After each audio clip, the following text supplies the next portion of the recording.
Young Hollywood up. I'm hanging out with, if you can get a close up on that. That's a good pen. Linkin Park. I heard you're a foodie. I don't know. Your team told me. Do you like to eat food?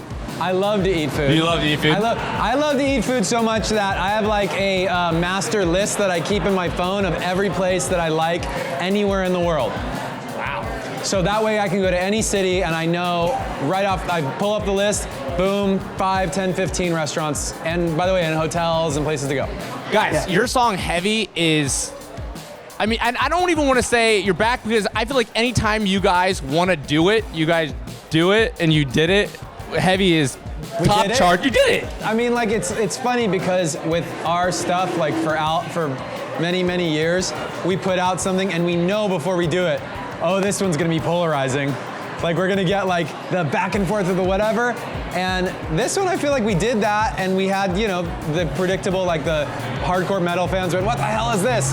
And then for me, the most surprising thing is so many people who basically have never listened to Linkin Park before go like, what is this? I like this. Oh, the band has other albums? What do those sound like? How did you put this song together? Well, you know, interestingly enough, this song was actually, once it came together, it was amazing, but it was something that I think the three of us felt had a lot of potential when the early demo came out. It was like, man, this song, it's got a vibe, but it was a little bit of a Rubik's Cube. Making this new album, any weird new ways that you wrote any songs?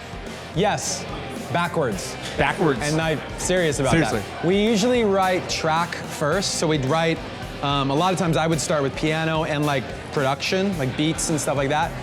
And that stuff would grow into more of a song, a track, instrumental, and then that would influence and inspire the vocals. This album was the opposite. We walked in the door on day one and said, what do you want to write about?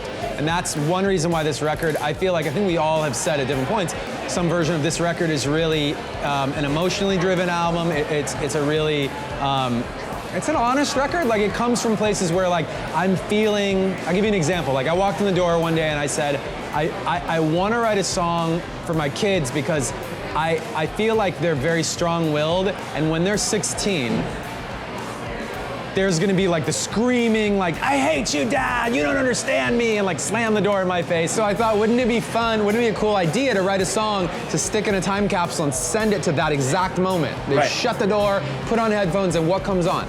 So that song's called Invisible.